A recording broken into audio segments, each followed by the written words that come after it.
자, 오늘은 우리가 정치와 법이라고 하는 과목에서 처음으로 등장하게 되는 아주 중요한 부분을 한번 살펴볼 수 있도록 할게요. 정치와 법이라고 하는 거는 이름만 들어도 좀 짜증나는 과목이지. 정치, 조정관계라고 할 수 있는 정치랑 우리가 수없이 일상생활에서 쓰는 법의 일반적인 원칙에 대해서 배우게 되는데, 오늘은 법이 만들어지는 과정에 의해서 어떤 특징을 갖고 있고, 법이 만들어지는 과정이나 내용에 있어서 어떤 개념을 중요하게 생각하는지에 대한 것들을 살펴볼 거고요. 요거는 우리가 고등학교 2학년이나 3학년의 정치와 법이라고 하는 과목에서 내신에서도 첫 번째 서술형으로 나올 정도로 선생님들이 좋아하는 문제예요. 자, 18번 볼까요? 법치주의라고 하는 개념이 있어요. 법치주의는 두 개로 나눠집니다. 형식적 법치주의와 실질적 법치주의가 있어요.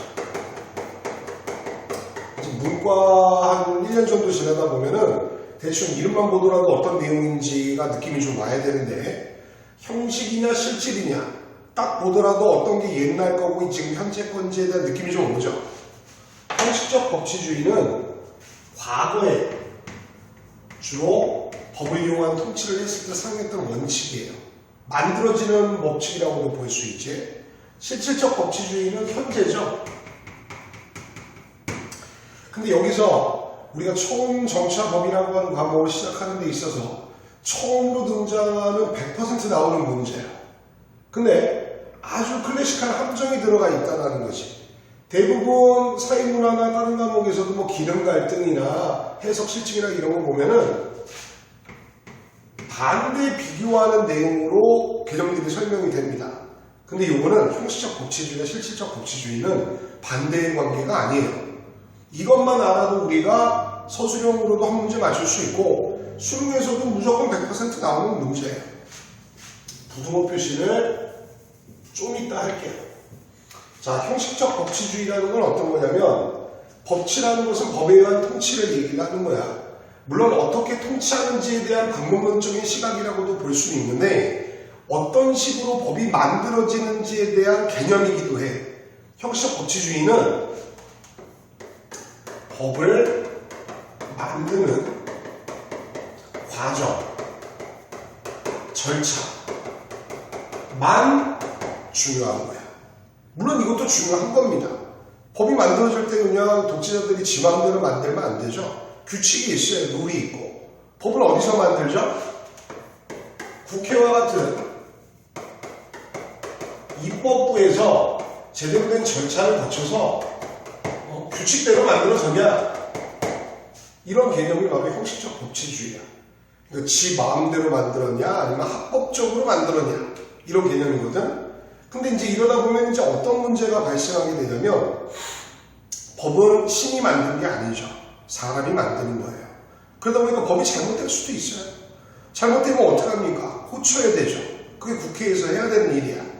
그래서 형식적 법치주의랑 관련된 예는 조금 옛날에 나왔던 예인데,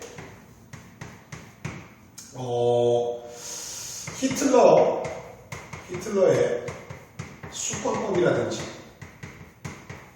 유태인 학생과 관련된 거죠. 박정희, 별로 안 좋아하는 사람인데, 유신헌법. 자, 유신헌법은 박정희가 죽을 때까지 대통령을 할 수 있다라는 법이 통과가 됐어요. 그 박정희가 그냥 우긴 게 아니에요. 국회에서 통과가 된 거예요.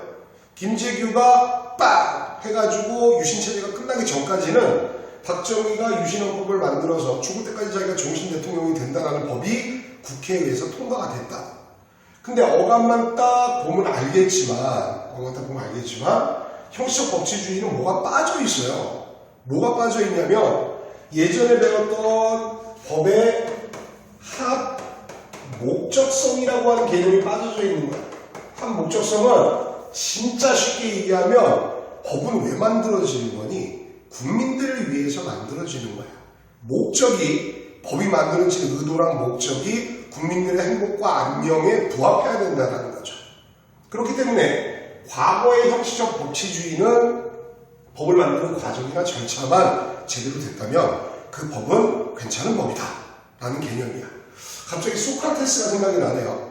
소크라테스가 악법도 법이다라는 얘기를 했었죠. 그래서 독주를 마시고 죽고 제자들이 막 말리잖아. 이런 법같이 나는 법 때문에 스승님 왜 죽으려고 합니까? 그래도 법인데 어떡하냐. 제대로 만들어진 법. 바뀌어지기 전까지는 법을 지켜야 된다. 물론 이 앞단원에 나오게 되는 법의 안정성과도 관련이 되어 있는 문제죠. 자, 그렇다면 이제 여기가 키워드야. 실질적 법치주의는 뭐냐면 형식적 법치주의는 법을 만드는 과정과 절차가 중요하다 그랬잖아. 그럼 얘는 법의 내용만 중요하다라고 쓰면 틀리는 거죠.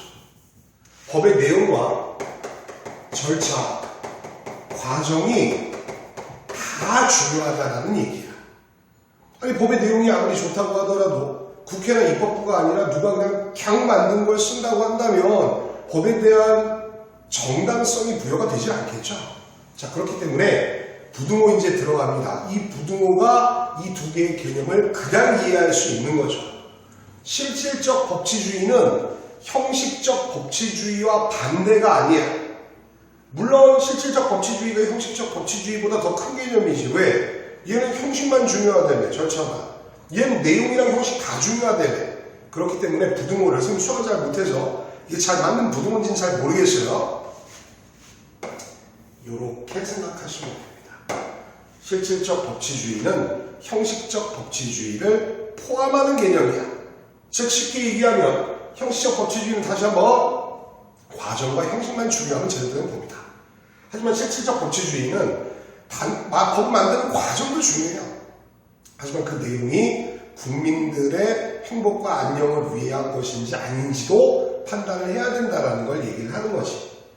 자, 형식적 법치주의와 실질적 법치주의는 우리가 물론 맨 처음에 등장하는 중요한 개념은 아니에요.